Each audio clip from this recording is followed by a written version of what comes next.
Há 36 anos atrás, surgia o Festival de Música Brasileira do Instituto Estadual Carlos Gomes. Fruto da dedicação e do amor pela arte, especialmente pela música, este evento foi idealizado pela professora Doris Azevedo e pelo professor Felipe Andrade, com o objetivo de divulgar e valorizar a produção musical brasileira e a música paraense. É com este mesmo sentimento de amor e dedicação que nós o realizamos no ano de 2020, na sua 36ª edição. Um ano que tem sido particularmente difícil, especialmente para a música, para as artes em geral, pois temos ficado, na maior parte deste ano, impossibilitados de realizarmos nossas atividades presencialmente por conta da pandemia da Covid-19. Mas que, por outro lado, tem nos mostrado, tem nos apresentado novas oportunidades, tanto para a produção musical quanto para a área do ensino. Quero aproveitar essa oportunidade para, em nome da Superintendente da Fundação Carlos Gomes, professora Glória Caputo, agradecer a todos os artistas, professores, alunos, servidores da Fundação Carlos Gomes e do Instituto Estadual Carlos Gomes, que não mediram esforços para que este evento pudesse ser realizado. Quero convidá-los também e a toda a comunidade paraense para prestigiar as apresentações que serão transmitidas pela TV Cultura no período de 8 a 12 de novembro, sempre às 19 horas. Apresentações essas que serão transmitidas para todo o estado do Pará e também pelo portal Cultura. O Festival de Música Brasileira é uma realização do Governo do Estado do Pará, por meio da Fundação Carlos Gomes, do Instituto Estadual Carlos Gomes, com o apoio da TV Cultura. Sejam todos bem-vindos à 36ª edição do Festival de Música Brasileira do Instituto Estadual Carlos Gomes. Olá, sejam todos muito bem-vindos a esta edição extraordinária do Festival de Música Brasileira, que está em sua 36ª edição. Esse festival começou em 1984, e foi concebido pela professora Doris Azevedo. E neste ano temos como artista homenageado o pianista, compositor Altino Pimenta, e temos como convidado o maestro Edmundo Villani Cortes, que recentemente completou 90 anos e vai participar deste evento em uma palestra e terá suas obras tocadas em recital. Hoje, nós temos a grande alegria de reunir para uma palestra falando sobre a vida e obra do maestro Altino Pimenta, a professora Gabriela Afonso, que é professora de piano da Escola de Música da UFPA, e a professora Dione Colares, que também é professora da Escola de Música e da UEPA. E teremos também uma participação da doutora Denise Pimenta, que é filha do maestro Altino, e vai dar um breve depoimento sobre a vida pessoal dele, sobre a carreira dele, pelos olhos da filha dele, de um relativo. Agora eu passo a palavra para a professora Gabriela Afonso, que vai abordar um pouquinho sobre a carreira do maestro Altino Pimenta como pianista e falar um pouquinho dessa obra para piano que ele nos deixou como legado musical. Professora Gabriela. Olá a todos. É um grande prazer ter recebido esse convite para falar da figura do professor Altino Pimenta. Estou muito feliz por estar aqui com vocês e que ele é uma figura tão importante no nosso cenário de arte paraense, o Altino Pimenta, ele se dedicou muito ao ensino, às suas composições e à arte, a cultura aqui no Pará.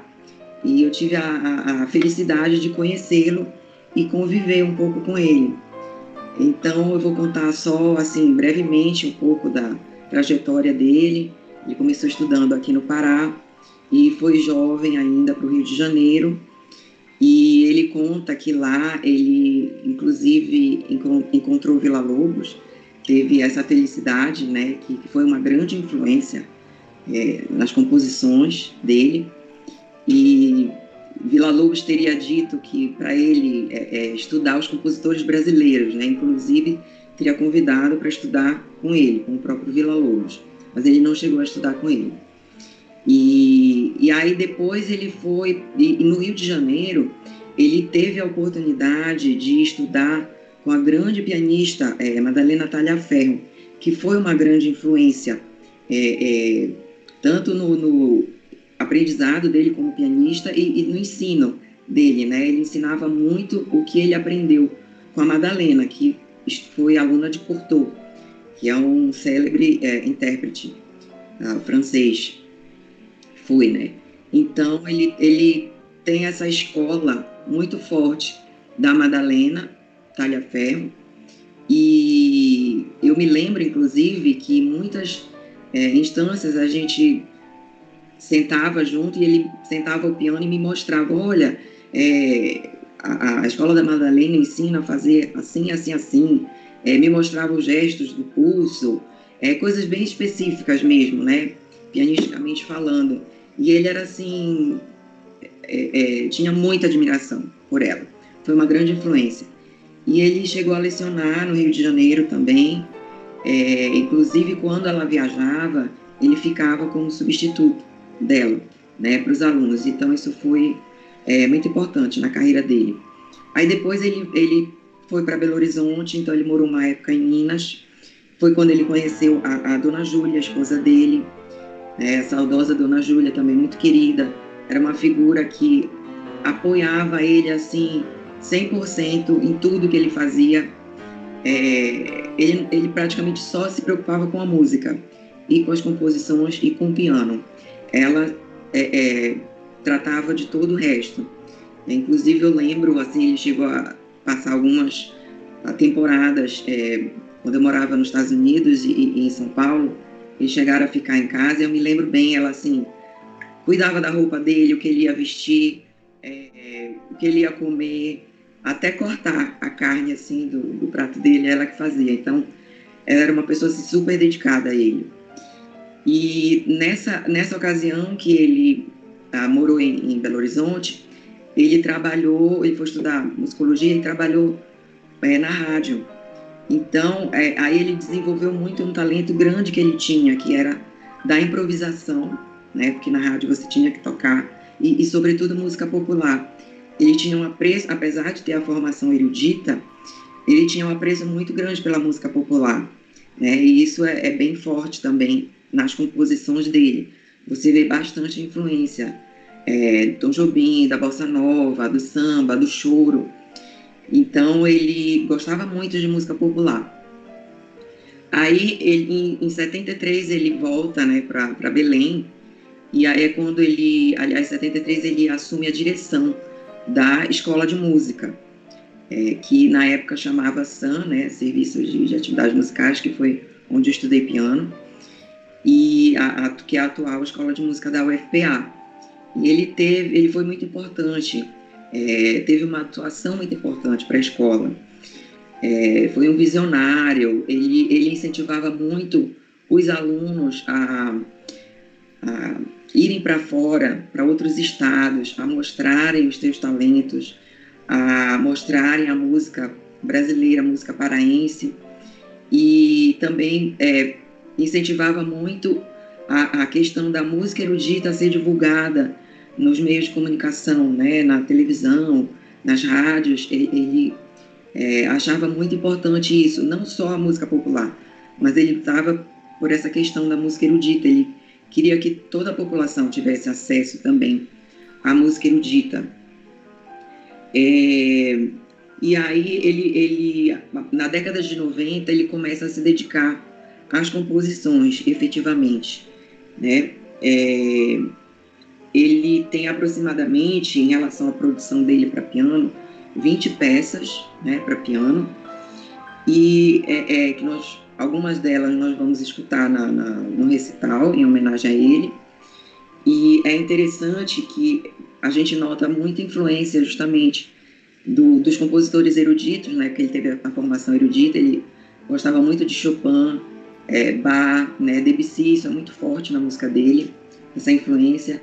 Ele gostava muito de jazz, a gente também vê a linguagem do jazz muito presente, o ritmo, né, e a harmonia funcional, e muita influência da música brasileira, né, sobretudo Villa-Lobos e Ernesto Nazaré. A gente vê a presença do choro, o uso do folclore, né, na música brasileira, e também o regionalismo. Ele faz muita alusão não só a melodias folclóricas, né, daqui, paraenses, mas também aos temas regionais, né? A gente pode ver logo de cara nos títulos das obras. Eu vou só citar alguns. Por exemplo, a gente tem a Valsa de Belém, nós vamos ouvir. Nós temos Suíte Amazônica, né, número 1, número 2.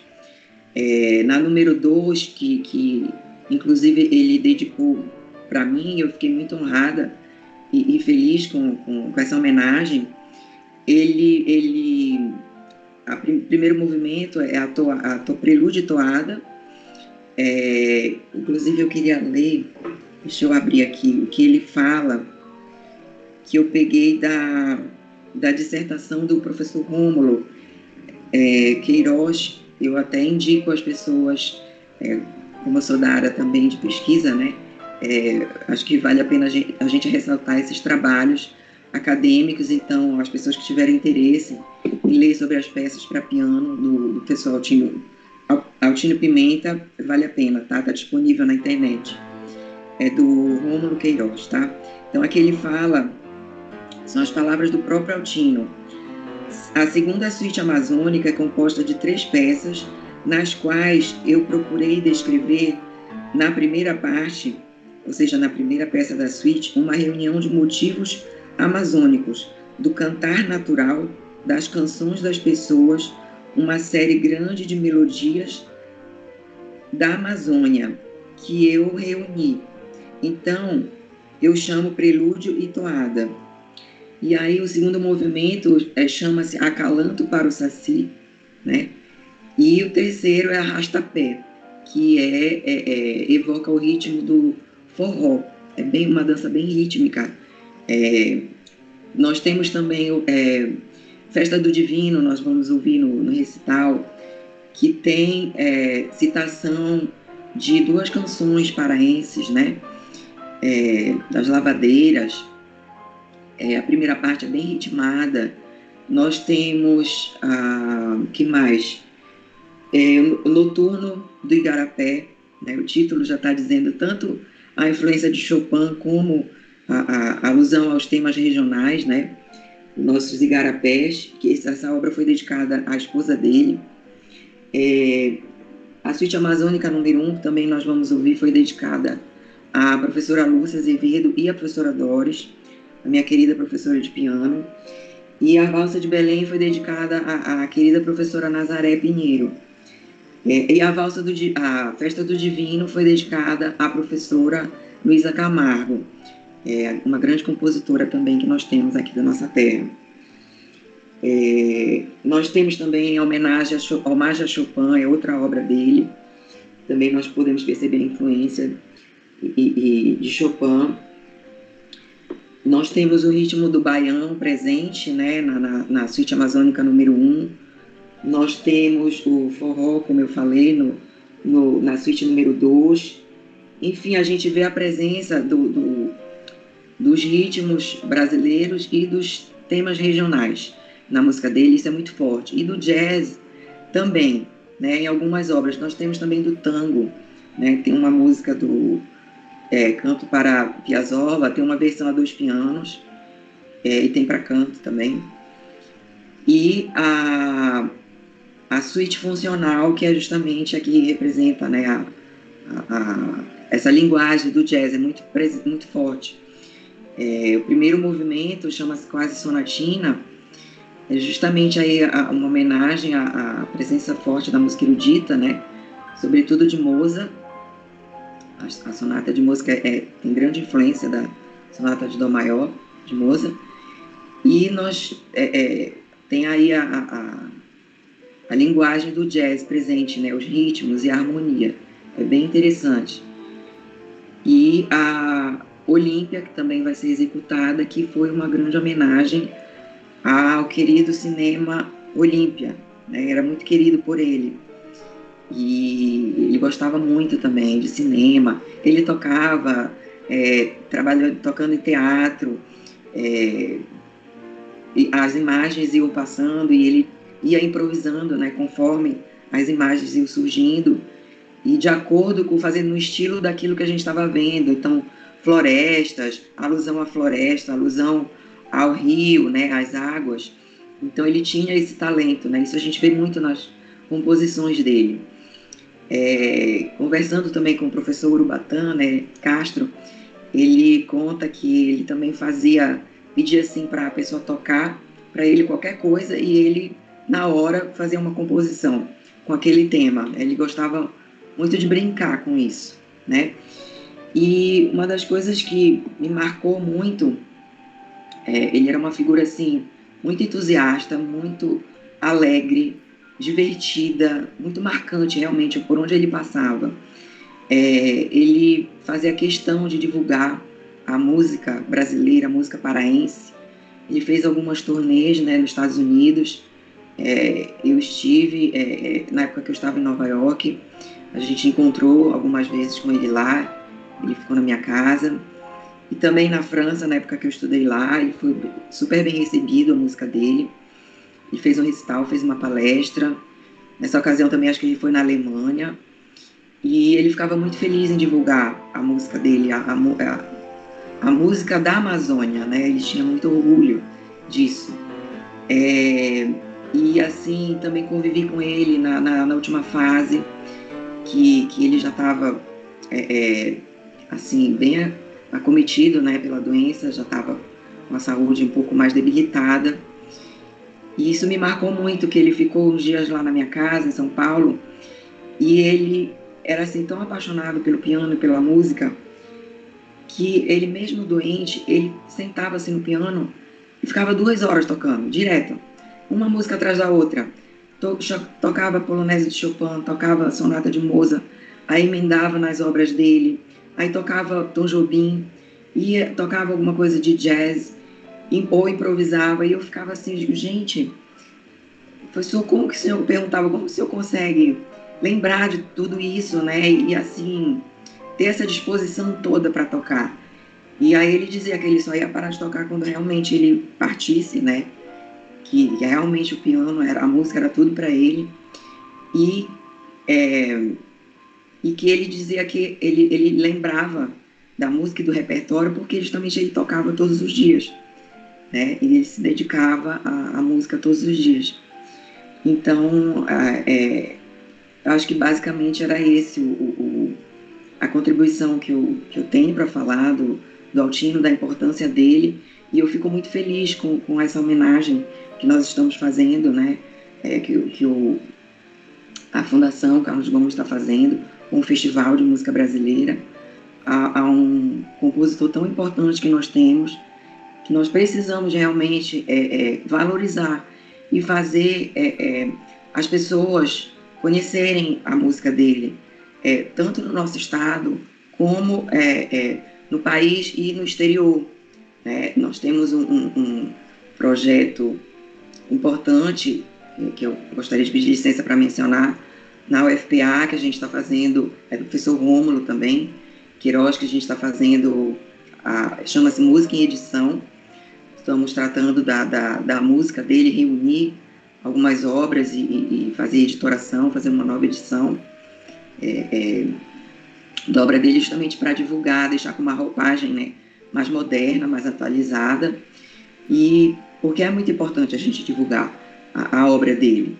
E estou muito feliz também que os meus alunos, isso é importante, que essa nova geração tenha contato com a música dele, né? Que eles ficaram assim, muito felizes de estar conhecendo, ouvindo algumas músicas pela primeira vez.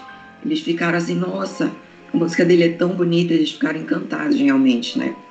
Então isso é muito positivo e eu espero que isso venha a acontecer com mais frequência, né? Esse incentivo e essa valorização à música dele.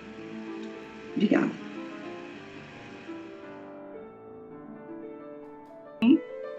Eu também gostaria de agradecer, uma felicidade, assim como para a Gabriela, né? Estar aqui falando do Altino.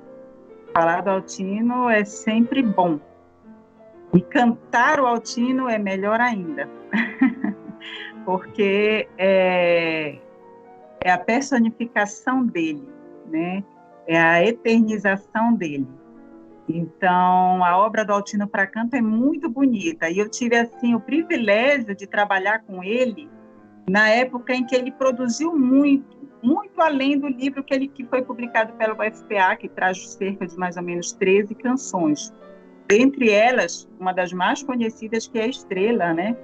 E curioso que ele dizia, nossa, eu não sei por que caiu tanto no gosto das pessoas a Estrela, porque quando ele compôs, foi uma das primeiras composições dele, ele me revelou que achou tão simples, né? Mas é o olhar do compositor, não é? E ele se surpreendeu com a divulgação que foi dada, o tamanho, né, de importância que foi dado para a Estrela e como caiu no gosto dos intérpretes, cantores. Ela sempre foi uma das canções mais executadas do Altino. Eu amo essa canção. Inclusive, tive o privilégio de gravar, sendo acompanhada pelo próprio compositor, né? E pelo próprio Altino, em 2002, no disco que foi lançado da Secult, né? Onde me convidou para gravar 7 faixas nesse CD, acompanhada por ele, assim. Hoje eu vejo esse trabalho como uma relíquia, um presente pessoal também, muito grande, né? Porque eu registro do tocar do Altino Pimenta, né? Da interpretação dele próprio, né? Uma parceria ali que ficou nesse registro, muito importante, né? E esse foi um momento também onde ele registrou várias composições novas. Ele me revelou, eu comecei mais ou menos essa parceria com ele em 1997. Ele me conhecia como pianista, porque como ele foi diretor da escola, né, e ele sempre interagia com tudo que estava acontecendo, e eu desde pequeno estudava piano, né?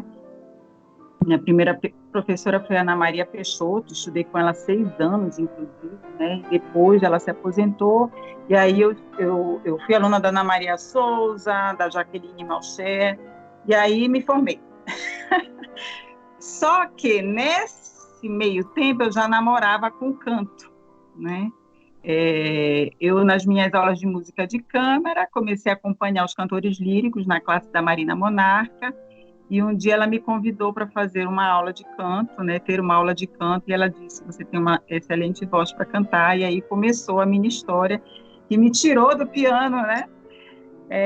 E me levou para o canto. Então, professor, uma curiosidade, ele foi nome da minha turma de canto, o professor Altino, né? O Conservatório Carlos Gomes. E aí, nesse momento, ele viu o meu trabalho como cantora, né? E começamos a fazer trabalhos, ele passou a me convidar a cantar as músicas que saíam quentinhas do forno, né? Que tinha acabado de compor, né? Então ele ligava, Júnior, eu acabei de compor uma canção, tu podes vir aqui na minha casa para cantar comigo? Falei, agora, professor, eu estou indo. Então, assim, eu tive essa relação também de amizade, né, que se transformou numa amizade muito próxima. Ele era, assim, um brincalhão, né, inveterado, fazia música com seriedade, mas sempre com muito bom humor.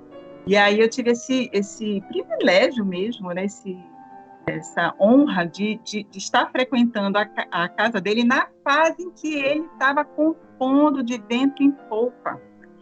E uma outra característica importante do Altino Pimenta é que ele fazia a poesia da canção também. Ele trabalhava em parceria, tá? Ele tem vários parceiros na poesia. João de Jesus Paz Loureiro, Alex Couta de Melo, vou citar só alguns, tá? o próprio Menezes, né? Mas ele gostava de fazer o texto. Várias canções dele, muitas das canções dele, o texto é de autoria dele também, né? Eu ia falar do Bruno de Menezes, né? O Soneto à Lua, que ele compôs com o texto do Bruno de Menezes, e vários outros parceiros na poesia que ele teve, né? Que são parceiros na obra dele. Mas ele tem muita autoria de letra e música, né? Então, por exemplo, aí ele traz essa brasilidade, essa regionalidade também, né, que a Gabriela já citou aí na obra de pianística dele, ele também traz isso para o canto, né, com muita propriedade. Então, por exemplo, nós temos o Lundu Marajoara com o texto dele, Estrela é texto dele, né, também. O Canto para Astor Piazzolla, que você citou, que tem uma versão pianística que ele fez para canto, é texto dele também. A Bela e a Fera é texto dele, já foi também uma relação biográfica até, né, que ele ficou muito empolgada com o ritmo jazzístico que ele escutou em performances dos musicals americanos. Ele assistiu a Bela e a Fera lá em Nova York e ele compôs essa canção, né, em 5, né, com um ritmo de 5/4, né, e que remete, né, a essa pegada jazzística, né, e que também essa canção ele gostava muito de tocar, ele era muito empolgado. Todas essas canções eu tive o privilégio de estar cantando com ele e apresentando, né, nós chegamos a viajar, apresentando a música autoral dele, já na última fase dele, vamos dizer assim, que foi quando eu fiz essa parceria musical muito próxima dele, de 1998 a 2003, que foi o ano que ele faleceu, né, já 2003, já adoentado, né, digamos até 2002. Né? 2002 foi lançado, nós fizemos ainda o trabalho do CD, lançamos o CD, né, com ele, ele ainda estava bem, né, sempre se tratando com relação à saúde, mas ainda conseguia assumir trabalhos, dar concertos, né? Então, fizemos muitas parcerias musicais, cantando e apresentando a música autoral de Altino Pimenta, né? E tem uma fase de composições, ele compôs mais depois que ele se aposentou, né, como professor na Escola de Música da FPA. Isso foi um relato que ele me fez, né? Ele disse, poxa, agora que eu estou aquecendo, né? E até ele disse, eu queria ter mais saúde, ser mais jovem, porque ele se sentia muito jovem, né? Tinha uma jovialidade. E ele relatou isso para mim também, que ele tinha muita vontade, muitas ideias musicais. A ópera ficou incompleta, por exemplo, que era um projeto, né, que estava em andamento, né, e que ficou incompleto. Tem algumas partes só da ópera e um libreto pronto, né.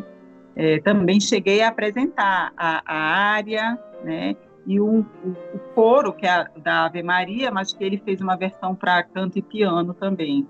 Chegamos a apresentar juntos, né? Essa que é a grande alegria. E já quando eu fui para os Estados Unidos, que ele também teve uma contribuição importante, porque eu fui apresentar a obra dele lá nos Estados Unidos, e ele olhou assim de repente para a professora e disse assim, olha, ela tem que estudar aqui. Aí eu já fiz a audição, aí já foi tudo junto, e acabei indo para lá, foi assim, o Altino teve uma interferência, né, muito positiva nisso aí. E lá mesmo nos Estados Unidos houve uma parceria com os professores americanos muito importante. A Joella Todd gravou, acompanhado pela Janice Wenger, que era uma professora de piano lá, gravou a obra do Altino, uma parte também, né, da obra para canto do professor Altino. Então tem esse registro nas bibliotecas americanas. Mas é importante realmente essa divulgação. Eu sou entusiasta da música dele, eu sempre canto a música dele, e também no exercício da docência eu faço com que os meus alunos, eu difundo através dos meus alunos e alunas essa música do professor Altino, né? Tanto como parte do aprendizado deles, mas que realmente incentivo que esse repertório integre os seus concertos, né? E após suas formaturas, se seguirem na área como profissionais do canto, né? Eu tenho essa missão de difundir, mas essa parte editorial e também, no caso do canto, para que essa música tenha uma projeção ainda maior a nível de exterior, ela precisa ter o trabalho da transcrição fonética, né? Porque o português não é uma língua muito cantada, então não é só editar com o texto em português, né? Existem trabalhos mais modernos com esse direcionamento da difusão e circulação, né, da obra artística, né, para o canto.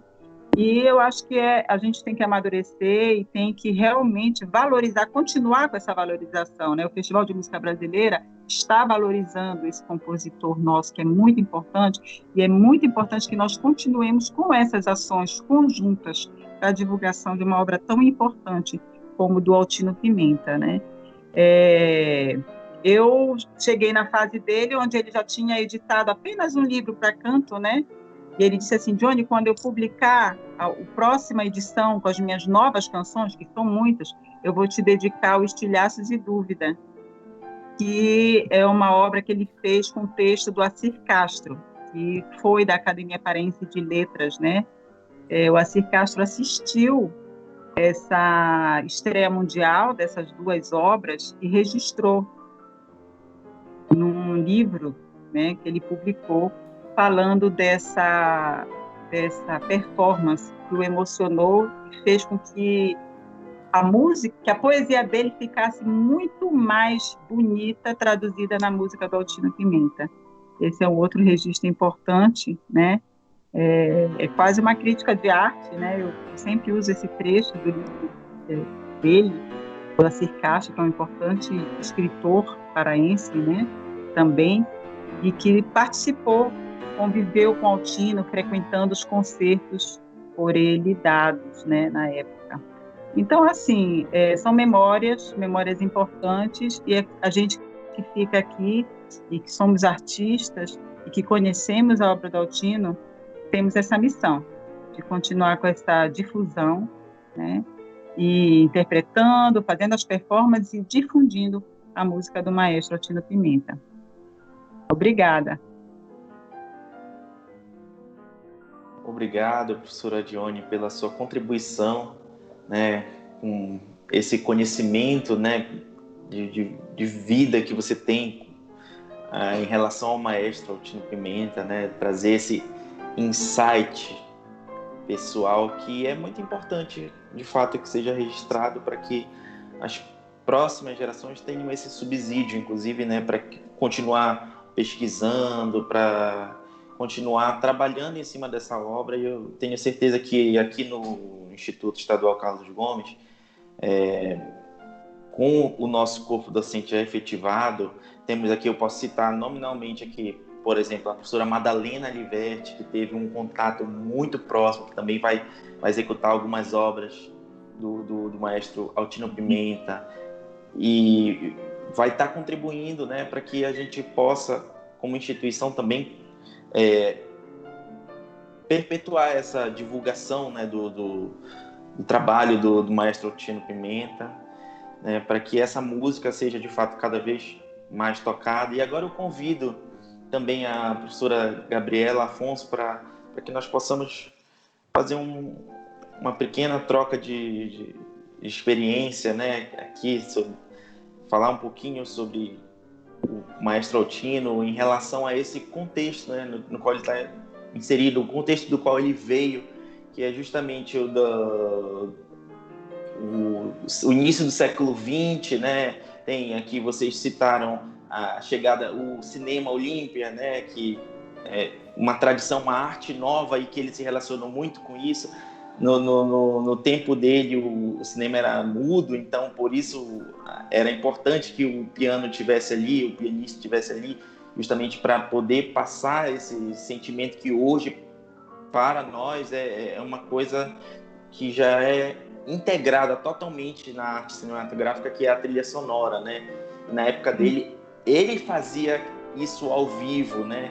E também essa herança que ele trouxe da produção vocal, né, das óperas, porque na verdade a gente tem desde o final do século XIX, né, compositores como Meneleu Campos, como Gama Malché, produziram obras vocais, óperas, e ele traz isso para um momento de transição, que é justamente essa virada do século XX para o século XXI, né, onde a arte paraense, a arte dele, ela está muito envolvida com todos esses aspectos históricos, né, com uma visão também cosmopolita, por que não dizer, porque ele, ao mesmo tempo que ele estava fazendo música paraense, ela tinha um sabor polonês com Chopin, ela tinha um sabor francês, né, com essa escrita, né, do piano, onde ele consegue explorar todos os registros de fato, né, e trazer uma harmonia bem rica. Então, gostaria que vocês pudessem falar um pouquinho mais sobre esse aspecto composicional dele, né, que é muito rico. Professora Gabriela. Ele dizia, inclusive, que ele gostava, ele não entrou nessa corrente, né, moderna do decafonismo, né, e ele gostava justamente dessa combinação da música erudita tradicional, né, com a funcional do jazz, né, essa linguagem, e os elementos nacionalistas, né, ou folclóricos, regionalistas. Então ele era essa combinação que ele gostava, e ele dizia que ele gostava de fazer música que agradasse aos ouvidos do povo. Ele fazia questão de fazer esse tipo de música, né? Então eu acho que isso é muito marcante assim na personalidade dele, esse aspecto. É verdade. E a ânsia, né, dessa aproximação com o público, mas um público amplo, não um público de concerto, um público de teatro, que é o público que, a princípio, a gente pensa que é o público de música erudita, entre aspas, não é? Aquilo que a Gabriela citou na fala dela, né, primeiramente, de que ele queria difundir amplamente a música erudita por meio da música dele, porque já, nos últimos anos, décadas até da vida dele, a missão de vida dele era difundir, era compor e difundir a música autoral dele, né? Isso é muito importante. Mas ele tinha essa sede por difundir para um público amplo. E aí eu vou contar outra curiosidade, né? Que foi ele me colocar, não uma, acho que algumas vezes para cantar nos coretos das praças públicas, entendeu? Então, assim, ele me ligava, né? E dizia assim, Johnny, olha, tem um concerto para gente. Ah, professor, bacana. Apresentei várias vezes no CCB, ou em lugares, assim, digamos, formais,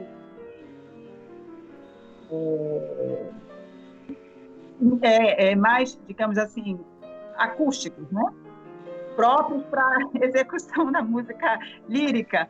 Mas tiveram algumas situações dele me convidar para cantar em coretos de praça. Olha, é o seguinte, tive um contato da prefeitura e nós vamos nos apresentar. Ah, pessoa, que bacana, vamos nos apresentar. Vai ser no coreto lá da Praça da Matriz, lá em Mosqueiro. Ai, meu Deus do céu, como assim, professor? Pelo amor de Deus.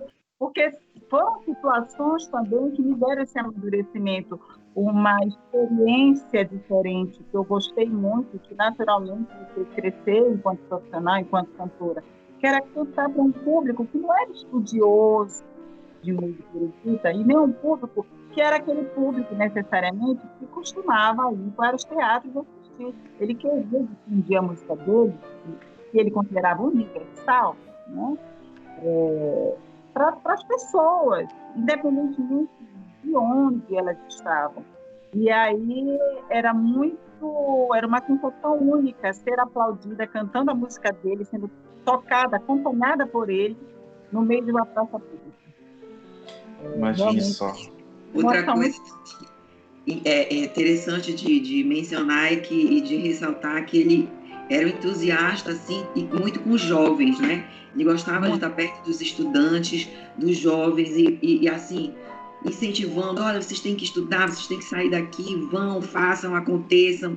Uma vez ele me levou para Belo Horizonte, me convidou, era um encontro, eu era bem novinha, era um encontro de professores, e aí chegava lá, olha, vocês têm que ouvir essa pianista, coisa e tal.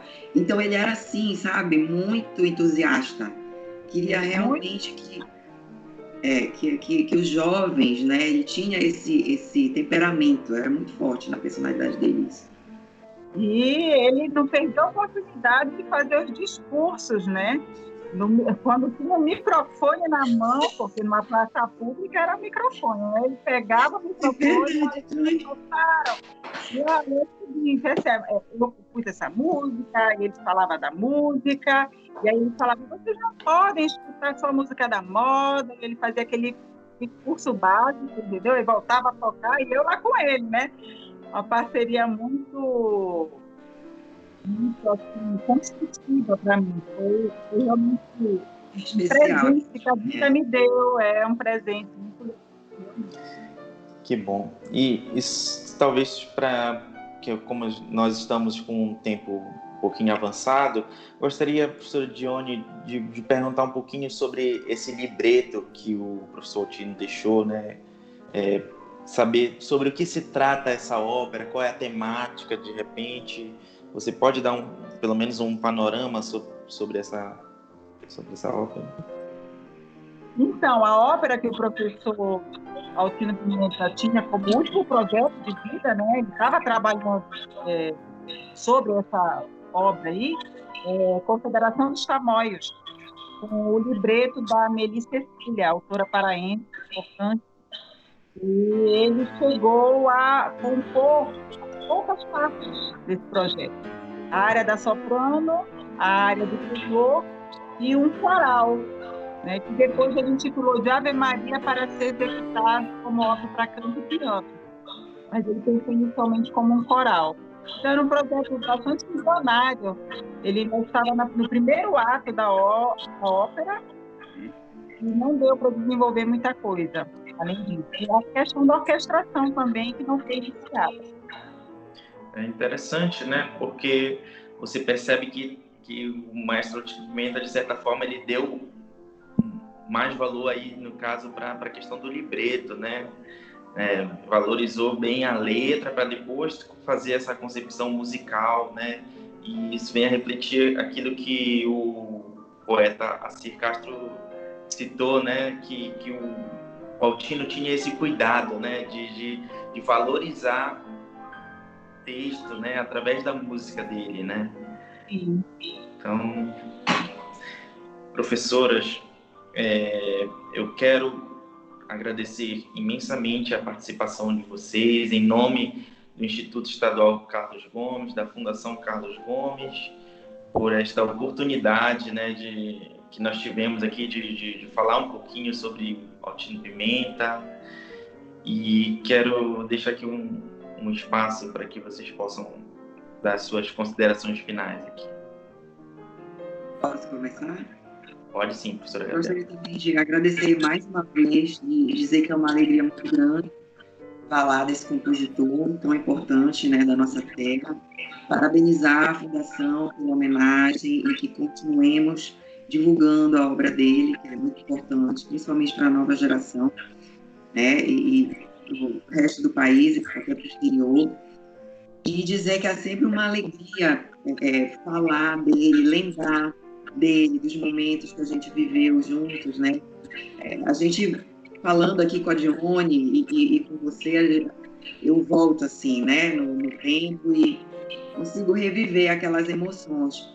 Isso, assim, vai ficar marcado sempre, né, pra gente. E muito bom, muito obrigada pela oportunidade. Obrigada. Professora Dione. Da mesma forma, né, eu só tenho a agradecer essa oportunidade de estar aqui com vocês, falando dessa figura tão importante para nós, que, de maneira pessoal, marcou muito a minha vida, é fundamental, muito importante, em todos os sentidos. E parabenizar a iniciativa, né, da Fundação Carlos Gomes em estar homenageando o Altino Pimenta nessa edição do Festival de Música Brasileira. Falar que nós vamos continuar assim, com a missão de difusoras dessa música, e com certeza, aproveitando nosso espaço de né, professoras, para a difusão dessa música, e como artista que sempre está cantando, fazendo a circulação dessa música. E, assim, obrigada pela oportunidade de relembrar, porque as memórias fazem bem, né, para a gente. E foi um momento, assim, que eu percebi que eu tenho tantas memórias que eu acho que eu tenho que crescer disso, porque é uma história minha, vivida como compositor, e, por exemplo, esse registro, esse momento importante, parte da memória vai ficar gravada, né? Mas vai embora um dia, né? Então, como hoje em dia se fala muito, dá muita importância para as memórias, né? Como objetos de pesquisa histórica, né? Isso foi uma oportunidade da nossa reunião aqui, de estar falando e de ver a importância de registrar, né? Também esse período de convivência importante, né? A oportunidade de ser maestro, sabe? Nós que agradecemos. A palavra coração, em latim, tem cordis, né? Então, a palavra recordar, trazer de volta ao coração, né? Então, é muito bom. Eu também agradeço a oportunidade de estar falando com vocês aqui. E quero deixar o convite para logo mais, às 19h30, teremos o primeiro recital do Festival de Música Brasileira, em homenagem ao maestro Altino Pimenta. E teremos, logo em seguida, no dia 9, recital de Música Popular Brasileira. No dia 10, o recital dos alunos do Bacharelado em Música, do Instituto Estadual Carlos Gomes. No dia 11, teremos mais um recital com alunos e professores do Instituto Estadual Carlos Gomes. E no dia 12, um recital em homenagem ao nosso artista convidado, né, o maestro Edmundo Villani Porte, que completa 90 anos este ano, e vai fazer uma live também, uma palestra, no dia 13, para o encerramento do Festival de Música Brasileira. A todos, muito obrigado pela presença. Até mais.